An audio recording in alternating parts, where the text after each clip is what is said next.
Hey guys, it's Nicole. I'm so sorry that I've been a little bit MIA of late.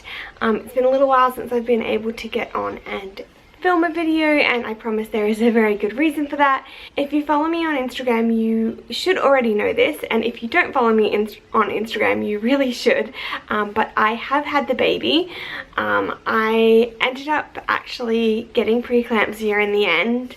I know in my last update, which was the 36-week update, I was saying how well I felt and that sort of thing, and even though I did go on to develop preeclampsia, overall I felt fairly well. Like, I didn't really feel like I had preeclampsia, but I certainly in the end started to develop many of the symptoms. So I got really swollen, my blood pressure was high, and the amount of protein in my wee just went to a ridiculously crazy level. I personally have never seen levels of that high before. So I definitely had preeclampsia in the end. I made it to 37 weeks and 2 days, but was admitted to hospital at 36 and 6. I went to my last midwife appointment and my blood pressure was high, and she tested my urine and that came back like really high, so she had to send it away to the lab and take bloods and everything like that. And basically I ended up being admitted on the Thursday, so I didn't ever get to go home from that midwife appointment, and I stayed in hospital a total of 8 days, including the 6 days after I had him. Because I wasn't expecting to go into hospital, like I was expecting to just go to a midwife appointment and be coming home. I didn't have anything with me, and Ryan was actually down in Sydney for work, so I got admitted on the Thursday and he wasn't getting back till the Friday afternoon. And of course, like, being that I had preeclampsia and I was pretty much term, they immediately started talking about induction. But it all worked out quite well in the end, and Ryan made it back in time because I wouldn't really let them do anything until he was back. But I'm not really going to go into like a full birth story in this video because I really want to have a debrief with my midwife first before I tell you about what happened, because really the first part of my labor, I feel like I remember that quite well, and I'm good with like timelines and how things progressed. And then it's like as soon as I got past like that 7 centimeters and sort of went into transition and that sort of thing, everything is just a bit of a blur. Like, I felt like the last few hours of my labor went like that, and my perception of how things happened is different to what Ryan's telling me. So I really want to do a debrief with my midwife where we go through like the timeline of events and stuff before I get on here and do a whole video, because I want it to obviously be accurate and let you guys know exactly what did happen. After birth I had quite a few complications as well, and it is quite a lengthy story, so I figured I'd do that all in the one video. I am obviously feeling a lot better now. I'm just over the 2-week mark now, so as of Sunday, it's now Tuesday? Saturday? Yeah.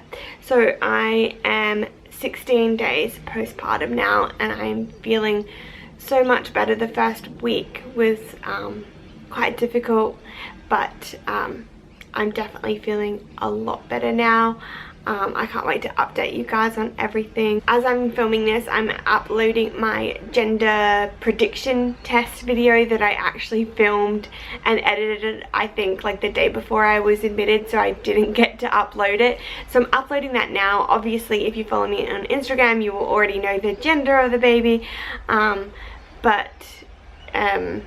Yeah, go and watch that video anyway. I had intended obviously for it to be up prior to the birth, but yeah, I just obviously didn't expect to get preeclampsia and have to have this baby early. I honestly thought I was going to go overdue, and so I had plans to like film a few different videos and have them ready to go.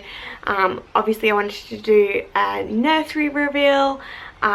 I still didn't really get to finish my nursery. I had shelves and stuff that I was painting, and I finished painting them actually before I went into hospital, but I haven't put them up yet. At the moment the nursery is still a bit of a mess because we got back from hospital and, you know, we've been given gifts and stuff, and I've kind of just shoved everything in there. So I will at some stage get to do a nursery reveal, but I mean at the moment the baby's not in the nursery anyway. They're in the bedroom with us, so I'm sure I will get around to it at some stage. I might just show you guys my postpartum body, I guess my postpartum stomach at 16 days. So far, in terms of weight loss and that sort of thing, I weighed myself the day before I gave birth and I was 92 kilos, which is just crazy because I started off the pregnancy at 70 kilos. But in the last few weeks of my pregnancy, I just stacked the kilos on, and I now realize that was because I was retaining so much fluid.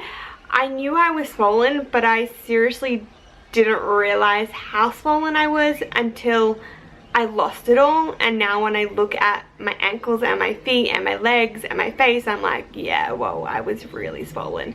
So far I think I've lost about 14.5 kilos since giving birth, and most of that was in the first few days. Yeah, so I've lost quite a bit. I obviously have like a fair few kilos to go, but I'm now down to about 78-79 kilos. So I guess I've got 8 or 9 kilos to go until I'm at my pre-pregnancy weight. However, I did put on a few extra kilos doing IVF, and I would prefer to sit around the 65 kilo mark.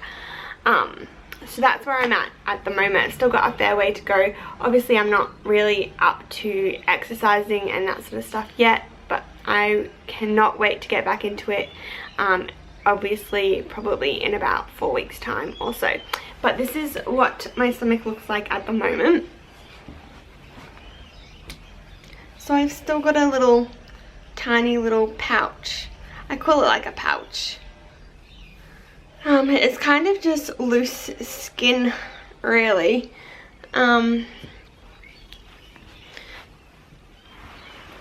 It's just so crazy how much your body changes afterwards. Like, I'm just looking at my body and I can't, yeah, it looks so much different to before. It kind of just looks like everything is sagging, which is not very attractive, but hopefully I'll be able to tone it all up afterwards.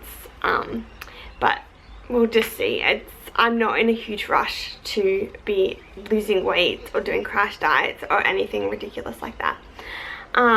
So yeah, I think that was about all I've got to update you guys on.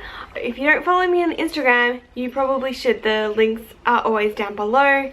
So I will be back with you guys soon, hopefully, with a bit of a birth story. So I will talk to you guys then. Bye!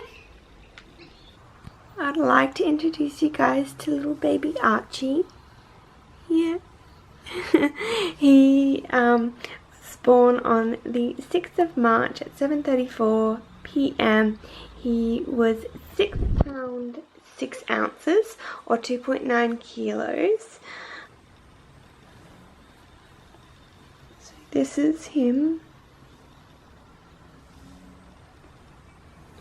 He's a pretty good baby. His full name is Archibald Murdoch, but we call him Archie. Hey.